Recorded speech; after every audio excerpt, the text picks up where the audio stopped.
एक जाटनी अपने खेत में गोबर पाट रही थी, अर्थात गोबर के उपले बना रही थी और साथ साथ मुंह से तिल चबा रही थी। तभी वहां से राजा का बिगड़ा हुआ नौजवान लड़का गुजरा। जब उसकी नजर उपले बनाती हुई उस नौजवान सुंदरी पर पड़ी तो उसने सोचा, क्यों ना इसके साथ थोड़ी ठिठोली की जाए। इस सोच के साथ वो अपने घोड़े को उसके थोड़ा करीब लेकर गया और उस जाटनी से बोला, तिल थापणी गोबर चाबणी ई गांव को के नाव, अर्थात तिल बनाने वाली और गोबर चबाने वाली इस गांव का नाम क्या है।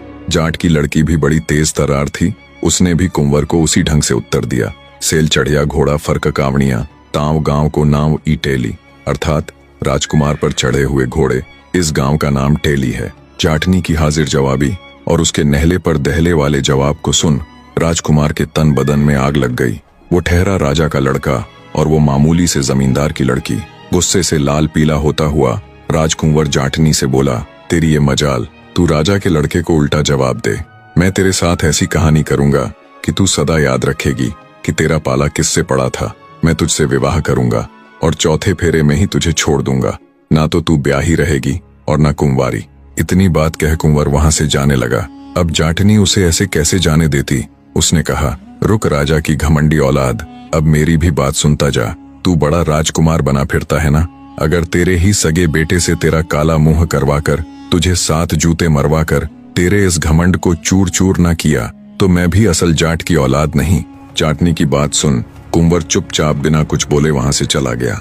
राजमहल लौटकर उसने खाना पीना छोड़ दिया और अनशन करने लगा। इकलौते बेटे के अचानक बदले इस व्यवहार से राजा और रानी बहुत परेशान हुए। उन्हें समझ नहीं आ रहा था कि क्यों कुंवर ने अचानक खाना पीना छोड़ दिया। जब भी वे उससे इन सब की वजह जानना चाहते तो वो हर बार बात को टाल देता। राजा इसी सोच में परेशान बैठा था। तब रानी ने उससे कहा, महाराज, नया खून है, अभी अभी जवानी में पैर रखा है, क्या पता कुछ ऐसा हो गया हो जिसे वो अपने माँ बाप के साथ नहीं बतलाना चाहता हो। राजा बोला, तो फिर क्या करे अब। रानी बोली, महाराज, आप उसके जिगरी दोस्त को बुलवा लो और उसे कुंवर के पास भेजो। उसके आगे कुंवर जरूर अपने मन की बात कहेगा। राजा को रानी की बात उचित लगी। अगले दिन जैसा रानी ने कहा राजा ने वैसा ही किया और कुंवर के एक खास दोस्त को बुलवा उसे अपने बेटे की हालत से अवगत करवाते हुए उसके पास भेजा। कुंवर के जिगरी ने जब उसके पास जाकर उसकी इस व्यथा का कारण पूछा तो अंदर ही अंदर घुल रहे कुंवर ने उसके आगे सब उगल दिया।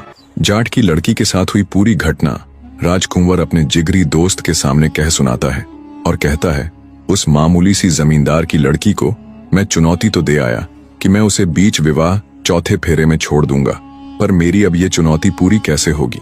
अपने राजकुमार मित्र